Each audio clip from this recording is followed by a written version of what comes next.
ಈ ಹೋಳಿಗೆ ಮಾಡೋಕೆ ಯಾವುದೇ ರೀತಿ ಕಡಲೆಬೇಳೆ ಅವಶ್ಯಕತೆನೇ ಇಲ್ಲ. ಈ ರೀತಿ ಮಸ್ತಂಗೆ ಪೂರಿ ಥರ ಉಬ್ಬಿ ಬರೋ ಹಂಗೆ ಇವತ್ತು ನಾವು ಏನೈತಲ್ಲ ಬಿಳಿ ಹೋಳಿಗೆ ಮಾಡಿ ತೋರಿಸಿದ್ವು. ಅದನ್ನು ಯಾವ ರೀತಿ ಮಾಡೋದು ಪರ್ಫೆಕ್ಟಾಗಿ ಅಂತ ಇಲ್ಲೇ ಹೇಳ್ಕೊಡ್ತೇನೆ ನೋಡಿರಿ. ಇಲ್ಲಿ ನೋಡಿರಿ, ಬಿಳಿ ಹೋಳಿಗೆ ಮಾಡೋಕೆ ಇಲ್ಲಿ ನಾ ಏನು ತೊಗೊಂಡೇನೆ ಅಂದ್ರೆ ಮೈದಾ ಹಿಟ್ಟು ತೊಗೊಂಡಿವಿ ನೋಡಿರಿ. ಮೈದಾ ಹಿಟ್ಟು ಇದನ್ನು ಚೆಂದಂಗೆ ನಾದೇ ಇಟ್ಕೋಬೇಕ್ರಿ. ಇಲ್ಲೇ ಚಾನ್ಸಾತೀವಿ ನೋಡಿರಿ. ಈ ರೀತಿ ಪೂರ್ತಿ ಎಲ್ಲ ಮೇಲೆ ಇದಕ್ಕೆ ಏನೈತೆ ಇವಾಗ ರುಚಿಗೆ ತಕ್ಕಷ್ಟು ಉಪ್ಪು ಹಾಕ್ಬೇಕ್ರಿ. ರುಚಿಗೆ ತಕ್ಕಷ್ಟು ಉಪ್ಪು ಆದ್ಮೇಲೆ ಇಲ್ಲಿ ಒಂದು 2 ಸ್ಪೂನ್ ಆಗುವಷ್ಟು ಉಪ್ಪಿಟ್ಟು ತಿನ್ನೋ ಚಮಚೆಲೆ 2 ಸ್ಪೂನ್ ಆಗುವಷ್ಟು ಏನೈತಲ್ಲ ಸ್ವಲ್ಪ ಗಾಂಧಿ ಎಣ್ಣೆ ಹಾಕತ್ತೀವಿ, ಅಂದ್ರೆ ಅಡುಗೆ ಎಣ್ಣೆ ಹಾಕತ್ತೀವಿ. ಅದಾದ್ಮೇಲೆ ಇದನ್ನು ಪೂರ್ತಿ ಎಲ್ಲ ಚೆಂದಂಗೆ ಮಿಕ್ಸ್ ಮಾಡ್ಕೋಬೇಕ್ರಿ. ಮಿಕ್ಸ್ ಮಾಡ್ಕೊಂಡಿಂದ ಇದಕ್ಕೆ ಎಷ್ಟು ಬೇಕಲ್ಲ ಅಷ್ಟಷ್ಟು ನೋಡ್ಕೊಂಡು ನೀರು ಹಾಕ್ಕೊಂಡು ಇದನ್ನು ಚೆಂದಂಗೆ ನಾದ್ಕೋಬೇಕ್ರಿ. ಚಪಾತಿ ಯಾವ ರೀತಿ ಚಪಾತಿ ಹಿಟ್ಟು ನಾದ್ತಿರ್ಲ ಅದೇ ರೀತಿನ ಇದನ್ನು ನಾದ್ಕೋಬೇಕಾಕೈತ್ರಿ. ಆದ್ರೆ ಹೂರ್ಣ ನೀವು ಯಾವ ರೀತಿ ರೆಡಿ ಮಾಡ್ಕೋತಿರ್ಲ ಅದ್ರ ಮೇಲೆ ಡಿಪೆಂಡ್, ಅದ್ರ ಮೇಲೆ ಕನಕ ನೀವು ರೆಡಿ ಮಾಡ್ಕೋದ್ರಿ. ಇಲ್ಲಿ ನೋಡ್ರಿ, ಇವಾಗ ಈ ಥರ ನಾದೇ ಇಟ್ಕೋಬೇಕ್ರಿ. ಪೂರ್ತಿ ಎಲ್ಲ ಅದನ್ನು ಮೆತ್ತಗಂಗೆ ಆಗ್ಬೇಕ್ರಿ. ಹಿಟ್ಟ ರೆಡಿ ಆತೀಗ. ಈಗ ಅದ್ರೊಳಗೆ ತುಂಬಾಕ ಹೂರ್ಣ ರೆಡಿ ಮಾಡತ್ತೀವಿ. ಇಲ್ಲಿ ನೋಡ್ರಿ 1 ಕಪ್ ಆಗುವಷ್ಟು ನೀರು ಹಾಕಿದ್ವಿ. ಅದಾದ್ಮೇಲೆ ಇನ್ನೊಂದು ಕಪ್ ಟೋಟಲಾಗಿ 2 ಕಪ್ ಅಂದ್ರೆ ವಾಟೆ ತೊಗೊಂಡಿದ್ವಿ. ನೀವು ಬೇಕಿದ್ರೆ ಕಪ್ ತೊಗೋರಿ. 2 ಕಪ್ ಆಗುವಷ್ಟು ನೀರು ಹಾಕಿದೀವಿ ರೀ. ಅದಾದ್ಮೇಲೆ ಸ್ವಲ್ಪ ಅದಕ್ಕೆ ತುಪ್ಪ ಹಾಕಿವಿ ನೋಡ್ರಿ. ಅದಾದ್ಮೇಲೆ ಸ್ವಲ್ಪ ರುಚಿಗೆ ತಕ್ಕಷ್ಟು ಉಪ್ಪು ಹಾಕುದ್ರಿ. ಅದೆಲ್ಲ ಚೆನ್ನಾಗಿ ಕುದ್ದ ಮೇಲೆ ನೀರು ಕುದಿ ಬರೋಣ.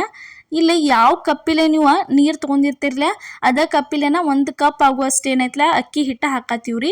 ಇಲ್ಲೇ ನಾವು ವಾಟ್ಕಾದ್ಲೆ ಅಳತಿ ತೊಗೊಂಡಿದ್ದೀವಿ. ನೀವೇನೈತಲ್ಲ ಕಪ್ಪಿಲೆ ಅಳತಿ ಮಾಡ್ಕೋರಿ, ನಡಿತೈತಿ. ಕರೆಕ್ಟ್ 1 ಕಪ್ ನೀವು ಹಾಕಿದ್ರಂದ್ರೆ 2 ಕಪ್ ನೀರಿಗೆ 1 ಕಪ್ ಅಕ್ಕಿ ಹಿಟ್ಟು ನೀವು ಹಾಕಿದ್ರಂದ್ರೆ ಹೋಳಿಗೆ ಅಂತೂ ಮಸ್ತಂಗೆ ಉಬ್ಬಿ ಬರ್ತಾವೆ ನೋಡ್ರಿ. ಈ ಥರ ರೆಡಿ ಆಯ್ತು ನೋಡ್ರಿ. ಹಿಟ್ಟಿದ ಈ ಥರ ಹೂರ್ಣ ರೆಡಿ ಮಾಡ್ಕೊಂಡಿವಿ ನೋಡ್ರಿ. ಈಗ ಇಲ್ಲಿ ನೋಡ್ರಿ, ಇವಾಗ ಕನಕ ತೊಗೊಂಡ ಸ್ವಲ್ಪ ಅದನ್ನು ಈ ರೀತಿ ಉಳ್ಳಿಗತ್ತೆ ಮಾಡ್ಕೊಂಡ ನೋಡ್ರಿ. ಕನಕದೊಳಗೆ ಈ ರೀತಿ ಅದನ್ನು ಹೂರ್ಣ ರೌಂಡಾಗಿ ಮಾಡ್ಕೊಂಡು ತಂದು ತುಂಬಾಕ ಸ್ಟಾರ್ಟ್ ಮಾಡಿವಿ ನೋಡ್ರಿ. ಇಲ್ಲೇ ಯಾವ ರೀತಿ ತುಂಬಾತೀವಿ ಅಂತ ಹೇಳಿ ನಿಮಗೆ ತೋರ್ಸಾತೀವಿ. ಇದೇ ಮೆಥಡ್ ಒಳಗೆ ನೀವು ತೋರಿಸಿದ್ರಂದ್ರೆ ಹೂರ್ಣ ಸ್ವಲ್ಪ ಹೊರಗೆ ಹೋಗಂಗಿಲ್ಲ, ಏನಿಲ್ಲ. ಮಸ್ತಂಗೆ ಅಂದ್ರೆ ಮಸ್ತಂಗೆ ಹೋಳಿಗೆ ರೆಡಿಯಾಗೇ ಬರ್ತಾವೆ. ಇಲ್ಲಿ ನೋಡ್ರಿ ಯಾವ ರೀತಿ ತುಂಬೋದಂತ ಹೇಳಿ ತೋರ್ಸಾತೀವಿ. ಕನಕ ಏನೈತಲ್ಲ ಈ ರೀತಿ ಮ್ಯಾಲನ ತೊಗೊಂಡು ಬರೋದ್ರಿ. ಅದನ್ನು ಮ್ಯಾಲ ಏನು ಒಂದು ಸ್ವಲ್ಪ ಬರ್ತೈತಲ್ಲ ಎಕ್ಸ್ಟ್ರಾ, ಅದನ್ನು ಅಲ್ಲೇ ತೊಗೊಂಡು ಈ ರೀತಿ ಒತ್ತಿದ್ರಂದ್ರೆ ಮುಗಿತ್ರಿ. ಇವಾಗ ಒಂದು ಉಳಿ ಅಂತೂ ತೋರಿಸಿದ್ವಿ ನೋಡ್ರಿ ಯಾವ ರೀತಿ ತುಂಬೋದಂತ ಹೇಳಿ.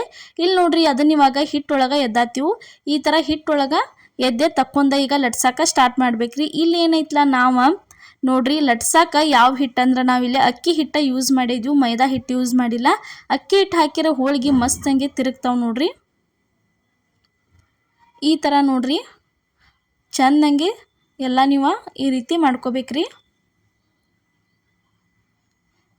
ಈ ರೀತಿ ಸ್ವಲ್ಪ ಕೈ ಬಿಡ್ಲಾರ್ದು ಚೆಂದಂಗೆ ನೀವು ಲಟ್ಟಿಸ್ಕೊತ ಹೋದ್ರಿ ಅಂದ್ರೆ ಹೋಳಿಗೆ ಅಂತೂ ಮಸ್ತಂಗೆ ಆಗಿ ಬರ್ತಾವೆ ನೋಡ್ರಿ. ಸುತ್ತಲೂ ಎಲ್ಲ ಚೆಂದಂಗೆ ದಂಡಿ ಎಲ್ಲ ತಿಡ್ಕೋಬೇಕ್ರಿ. ಅದನ್ನು ನೋಡ್ರಿ ಈ ಥರ ಲಟ್ಟಿಸ್ಕೊತ ಹೋಗಬೇಕು. ತೋರ್ಸಾತೀವಿ ನಿಮಗೆ. ಇದೇ ಥರ ಇನ್ನೂ ಹಲವಾರು ರೆಸಿಪಿಗಳನ್ನ, ನಮ್ಮ ಉತ್ತರ ಕರ್ನಾಟಕ ರೆಸಿಪಿಗಳನ್ನ, ಪ್ರತಿಯೊಂದು ವಿಡಿಯೋಗಳನ್ನ ನಮ್ಮ ಪ್ರಿಯಾಸ್ ಕಿಚನ್ ಚಾನಲ್ ಒಳಗೆ ಹಾಕಿದ್ವು. ಪ್ರತಿಯೊಂದು ಹೋಗಿ ನೋಡ್ಕೊಂಬರ್ರಿ. ನಿಮಗೆ ಯಾವ ರೀತಿ ಅನ್ನಿಸ್ತಾವ ಅನ್ನೋದು ನಮಗೂ ಕಮೆಂಟ್ ಒಳಗೆ ತಿಳಿಸೋದು ಮಾತ್ರ ಮರ್ಯಾಕ ಹೋಗಬೇಡ್ರಿ. ಮತ್ತು ಹೊಸಬ್ರಾಗಿರೋ ಮಿಸ್ ಮಾಡಲಾರ್ದ ಸಬ್ಸ್ಕ್ರೈಬ್ ಮಾಡಿರಿ. ಇಲ್ಲಿ ನೋಡ್ರಿ, ಇವಾಗ ಹೋಳಿಗೆ ಅಂತೂ ರೆಡಿ ಆಯ್ತು. ತವಾ ಕಾದಿತ್ತು, ತವದ ಮೇಲೆ ತಂದ ಹೋಳಿಗೆ ಹಾಕಿದ್ವು. ಈಗ ನೋಡ್ರಿ ಇವ್ರಿ ಸ್ಲೋ ಇಟ್ಟನ ಅದನ್ನು ಬೇಯಿಸ್ಬೇಕ್ರಿ ಚೆಂದಂಗೆ. ಈ ರೀತಿ ಒಂದು ಸ್ವಲ್ಪ ಗುಳ್ಳು ಎಳಾಕತ್ತು ಅಂದ್ರೆ ಇದನ್ನು ಏನೈತಲ್ಲ ತಿರುವಿ ಹಾಕಿಬಿಡುದ್ರಿ. ಯಾಕಂದ್ರೆ ಪೂರ್ತಿ ಉಬ್ಬಿತ್ತಂದ್ರೆ ಆಮೇಲೆ ನಿಮಗೆ ತಿರುವಿ ಹಾಕಕ್ಕೆ ಆಗೋದಿಲ್ಲ. ಅದಕ್ಕೆ ಈಗ ಏನೈತಲ್ಲ ತಿರುವಿ ಹಾಕಿಬಿಡೋದು. ತಿರುವಿ ಹಾಕಿದ ಕೂಡಲೇ ಯಾವ ರೀತಿ ಉಬ್ಬತೈತೆ ನೋಡ್ರಿ ನಿಮಗೆ ತೋರ್ಸಾತೀವಿ. ಹೋಳಿಗೆ ಅಂತೂ ಮಸ್ತಂಗೆ ಬರ್ತಾವೆ.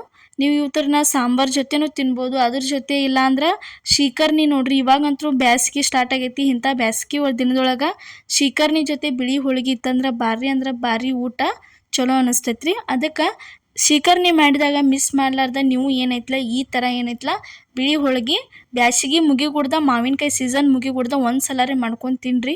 ಭಾರಿ ಟೇಸ್ಟ್ ಅನ್ನಿಸ್ತತಿ ನೋಡ್ರಿ. ಯಾವ ರೀತಿ ಉಬ್ಬಿ ಬಂದತೆ ಅಂತ ನಿಮ್ಗೆ ತೋರ್ಸಾತೀವಿ. ಇದೇ ಥರ ಪರ್ಫೆಕ್ಟಾಗಿ ಮಸ್ತಂಗೆ ಆಗಿ ಬರ್ತಾವ್ರಿ ಹೋಳಿಗೆ ಅಂತೂ. ನಾವು ಹೇಳಿದ ಮೆಥಡ್ ಒಳಗೆ ಒಂದು ಸಲ ನೀವು ಟ್ರೈ ಮಾಡ್ಕೊಂಡ ನೋಡ್ರಿ. ಇವಾಗಂತೂ ಒಂದು ಹೋಳಿಗೆ ರೆಡಿ ಆಯ್ತು, ತೆಗ್ದೀವಿ ನೋಡ್ರಿ. ಈಗ ಇನ್ನೊಂದು ಲಟ್ಸಾತೀವಿ ನೋಡ್ರಿ. ಸ್ಟಾರ್ಟಿಂಗ್ ಏನು ತುಂಬ್ಕೊಂಡಿದ್ದೀವಲ್ಲ ಅದೇ ಥರ ಇದನ್ನು ಹೂರ್ಣ ತುಂಬ್ಕೊಂಡು ಈ ಥರ ಲಟ್ಸಕ್ಕೆ ಸ್ಟಾರ್ಟ್ ಮಾಡಿದೀವಿ ರೀ. ಅದೇನು ಒಳಗೆ ಹಿಟ್ಟು ಉಳಿತತಿ, ಅಕ್ಕಿ ಹಿಟ್ಟಿರ್ತತಿ ಅನ್ಕೋಕ ಹೋಗಬೇಡ್ರಿ. ಯಾಕಂದ್ರೆ ಒಂದು ಸಲ ಈ ಥರ ನೀವು ಬಿಳಿ ಹೋಳಿಗೆ ಶೀಕರ್ನಿ ಕೂಡ ಮಾಡ್ಕೊಂಡು ತಿಂದ್ರಂದ್ರೆ ಪದೇ ನೀವು ಬ್ಯಾಳಿ ಹೋಳಿಗೆ ಮಾಡ್ಕೊಂಗೆ ಇಲ್ರಿ. ಕಡ್ಲಿ ಬ್ಯಾಳಿ ಹೋಳಿಗೆ ಇದೇ ಥರ ಹೋಳಿಗೆ ಮಾಡ್ಕೊಂಡ ತಿತ್ತಿರಿ ಅಟ್ಟು ಶಿಮಿ ಅನ್ನಿಸ್ತಾವೆ. ಅದ್ರ ಜೊತೆ ಮತ್ತು ಹಲ್ಲು ಇಲ್ದವ್ರು ಇರ್ತಾರಲ್ಲ, ಮತ್ತು ವಯಸ್ಸಾದವ್ರಿಗೆ ಅಂಥವ್ರಿಗಂತೂ ತಿನ್ನಾಕ ಭಾಳ ಫೇವ್ರೇಟ್ ಅನ್ನಿಸ್ತಾವ್ರಿ ಇವ ನೋಡ್ರಿ. ಈ ಥರ ಏನೈತಲ್ಲ ಪೂರ್ತಿ ಎಲ್ಲ ದಂಡಿ ದಂಡಿ ತಿಡ್ಕೋತ ಚಂದಂಗೆ ಲಟ್ಟಿಸ್ಕೋಬೇಕ್ರಿ. ಇದನ್ನು ಲಟ್ಟಿಸ್ಕೊಂಡ್ಮೇಲೆ ಇದು ಒಂದು ಏನು ರೆಡಿ ಆಕೈತಲ್ಲ ಇದನ್ನು ಅದ ಮೆಥಡ್ ಒಳಗೆ ಇಲ್ಲೇ ಬೇಯಿಸಾತೀವಿ ನೋಡ್ರಿ. ತವಾ ಅಂತೂ ಕಾದಿತ್ತು, ತವಗೆ ತಂದು ಹಾಕಿ ಈ ಥರ ಚಂದಂಗೆ ಬೇಯಿಸ್ಕೋಬೇಕ್ರಿ. ಇದಕ್ಕೇನು ಎಣ್ಣೆ ಬಿಡೋ ಅವಶ್ಯಕತೆನೇ ಇಲ್ಲರಿ, ತಾನ ಮಸ್ತಂಗೆ ಉಬ್ಬಿ ಬರ್ತಾವೆ ನೋಡ್ರಿ. ನಿಮಗೆ ಸ್ವಲ್ಪ ಏನರೇ ಹಿಟ್ಟಿಟ್ಟು ಅನ್ನಿಸ್ತು, ಎಣ್ಣೆ ಬೇಕು ಅನ್ನಿಸ್ರೆ ನೀವು ಎಣ್ಣೆ ಹಾಕ್ಕೋಬೋದ್ರಿ, ಎಣ್ಣೆ ಹಾಕೋಲಿಕ್ಕೂ ನಡಿತತಿ ನೋಡ್ರಿ. ಈ ಥರ ಮಸ್ತಂಗೆ ಹೋಳಿಗೆ ಉಬ್ಬಿ ಬರ್ತಾವೆ. ಒಂದ್ಸಲ ನೀವು ಟ್ರೈ ಮಾಡಿ ನೋಡ್ರಿ. ತಿನ್ನಾಕಂತೂ ಭಾರಿ ಮೃದುವಾಗಿರ್ತಾವ್ರಿ ಬಾಯಾಗ. ಶಿಕರ್ನಿ ಮಾಡಿದಾಗ ಒಂದ್ಸಲ ಏನೈತಲ್ಲ ಟ್ರೈ ಮಾಡ್ರೆ ಮುಗೀತ್ರಿ. ಇದನ್ನು 2 ಕಪ್ ಆಗುವಷ್ಟು ನೀರಿಗೆ 1 ಕಪ್ ಆಗುವಷ್ಟು ಇದನ್ನು ಅಕ್ಕಿ ಹಿಟ್ಟು ಹಾಕಿದ್ರಂದ್ರೆ ಹೂರ್ಣ ಭಾರಿ ಮಸ್ತ ರೆಡಿಯಾಗಿ ಬರ್ತೈತ್ರಿ ನೋಡ್ರಿ. ನಾವು ಇವತ್ತು ಮಾಡಿದಂಥ ಬಿಳಿ ಹೋಳಿಗೆ ರೆಸಿಪಿ ನಿಮಗೆ ಇಷ್ಟ ಆಗೈತೆ ಅನ್ಕೋತೀನಿ ರೀ. ಇಷ್ಟ ಆಗಿದ್ರೆ ಮಿಸ್ ಮಾಡಲಾರ್ದ ಲೈಕ್ ಮಾಡಿ, ಶೇರ್ ಮಾಡಿ, ಕಮೆಂಟ್ ಮಾಡಿರಿ. ಅದೇ ರೀತಿ ಸಪೋರ್ಟ್ ಮಾಡಿರಿ. ಈಗೂ ಸಪೋರ್ಟ್ ಮಾಡತ್ತೀರಿ, ದಯವಿಟ್ಟು ಮುಂದೇನೂ ಇದೇ ರೀತಿ ನೀವು ಸಪೋರ್ಟ್ ಮಾಡಿದ್ರೆ ಭಾಳ ಒಳ್ಳೇದಾಕೈತ್ರಿ ನೋಡ್ರಿ. ಎಲ್ಲರಿಗೂ ನಮಸ್ಕಾರ.